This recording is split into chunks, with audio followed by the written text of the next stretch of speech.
পাক রব্বুল আলামিন বলেন হাবিব ওয়া রাফা'না লাকা যিকরাক, আমি আল্লাহ তাআলা রব্বুল আলামিন জানায় দিলাম, আমি নিজে স্বীকৃতি দিলাম, আমি রব্বুল আলামিন ঘোষণা দিয়ে দিলাম, আমি আল্লাহ তাআলা আপনার সম্মান আপনার মর্যাদা বাড়ায় দিছি।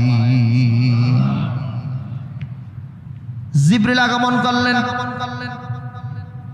এবার বললেন জিবরিল, রব্বুল আলামিন বলছেন আমার সম্মান বাড়িয়েছেন, আমার মর্যাদা বাড়িয়েছেন। আমার সম্মান আর মর্যাদা আল্লাহ তাআলা কেমনে বাড়ালেন আমি জানতে চাই। তুমি যাও একটু রব্বুল আলামিনের কাছে যাও। হযরত জিবরিল আলাইহিস সালাতু ওয়াস সালাম আল্লাহ তাআলা রব্বুল আলামিনের কাছে গেলেন। রব্বুল আলামিনের কাছে যাওয়ার পরে বললেন, আল্লাহ ও রব্বুল আলামিন, আপনার প্রিয় নবীজি মুহাম্মদ রাসূলুল্লাহ সাল্লাল্লাহু আলাইহি ওয়াসাল্লাম জানতে চেয়েছেন, আপনি বলেছেন ওয়ারাফা'না লাকা যিকরাক, আপনি নাকি আপনার হাবিবের সম্মান, আপনি নাকি মর্যাদা বাড়িয়েছেন।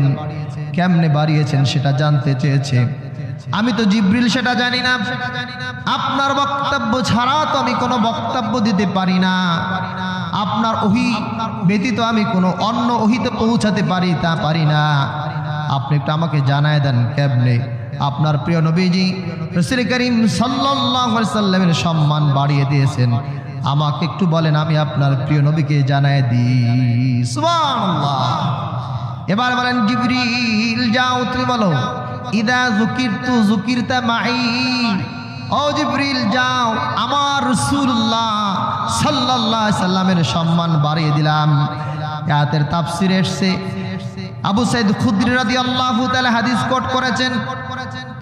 এবার জিবরিল আলাইহিস সালাতু ওয়াস সালামকে বললেন, ও জিবরিল যাও বলো আমার হাবিবকে, ইদা যুকিরতু যুকিরতা মাই, আমি আল্লাহ তাআলার নাম যেখানে থাকবে আমার নবীজির নাম সেখানে থাকবে।